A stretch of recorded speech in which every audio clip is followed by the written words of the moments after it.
Hello everyone, ChargeCoin here and welcome to my channel. As players of Genshin Impact, you would know that one of the core gameplay features that makes Genshin so unique is its elements and elemental reaction system. Knowing the elements, which elements react with which, and which characters of the various elements are viable to create a team with is very important. For today's video, we'll be covering what are the best characters of each element in my personal opinion, this time from the Anemo, Geo and Cryo elements, so that you can make a more informed decision when you create your teams or decide on who to pull for in the next gacha. Before we begin the video proper, can I just say that 96.2% of you who watch my videos aren't actually subscribed. So please do consider subscribing, as I will be posting Genshin or Honkai videos weekly. It would really help me out in growing my channel. Thank you in advance. So, without further ado, let's begin. Anemo is an element that focuses on crowd control and the swirl reaction to buff and create reactions. Out of all the Anemo characters in the list, Kazuha is the best character for Anemo in my opinion. When Kazuha was first released, people compared him to a 5-star Sucrose and made fun of him. However, the strength for Kazuha lies in his kit. For his E skill, he can suck in enemies for crowd control extremely easily without the need for his burst like Venti.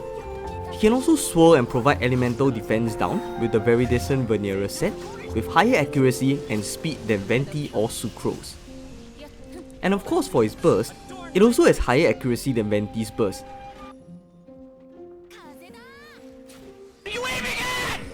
What are you aiming at?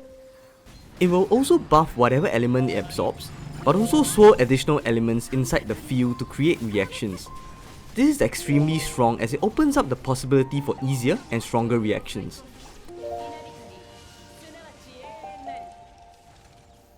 With its ease of use, accuracy, and strong support capabilities, Kazuha is easily my best character for the Anemo element. Geo focuses on shields to block incoming damage to increase your team's sustainability. This is done through the character's skills or via the crystallized reactions. Since the purpose for Geo is to create shields, you would want a character that can create a consistent, reliable shield. Characters that rely solely on crystallized to create shields are hence out of the question, as it is extremely difficult to create crystallized shields consistently. Out of all the Geo characters in the list, Zhongli is my very obvious pick for the Geo element. Zhongli, when first released in 1.1, was very weak and received huge backlash from the Genshin community, after which Hoyoverse decided to buff his skills. Now, while his burst is strong, his main value lies in his elemental skill. He can easily create a shield with his hold E every 12 seconds. This shield scales off Zhongli's enormous HP and has 150% damage absorption against all elemental and physical damage. This is the shield that you want to help tank all your enemies' attacks, so that your DPS characters can dish out damage without the fear of interruption. Moreover, the shield also reduces elemental resistance and physical resistance of nearby enemies by 20%, so that your DPS can deal even more damage. I mean honestly, what else can you even ask for?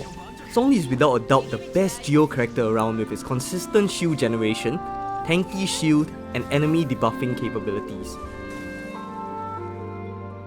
Last but not least for today's video, we have the Cryo element, which focuses on crit rate by allowing your character's attacks to perform a critical hit more often. Some of the Cryo reactions, such as Freeze, is amazing for crowd control, while Reverse Melt is great for damage. Others such as Superconduct, however, leaves more to be desired, as physical damage is not as viable in the game currently.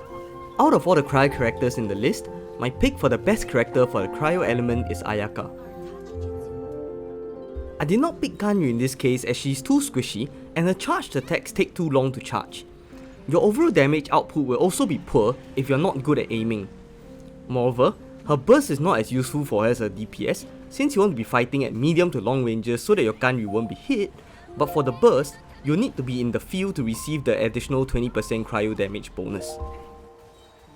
Unlike Ganyu, Ayaka uses swords and hence can take hits better, and does not need to rely on the player's aim. Her normal and charged attacks are also fast and strong.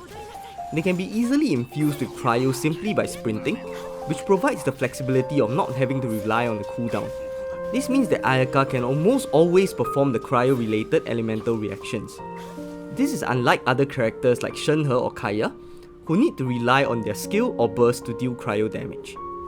On top of that, Ayaka's E skill is also strong and is able to deal AoE cryo damage, but her main source of damage comes from her elemental burst, which is able to do continuous AoE cryo damage for 5 seconds.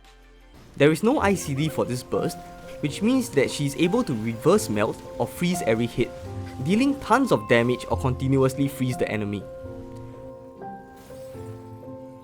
Due to the high damage output of Ayaka, ease of use, low ICD, and constant cryo infusion, Ayaka is considered to be my best character for the cryo element. With that, we've come to the end of today's video. If you enjoyed the video, or if you think that it helped you out to choose your next character, do leave a like, comment, and subscribe. Stay tuned to my next video for my best characters for Electro, Pyro, Hydro, and Dendro elements. Thank you and bye bye!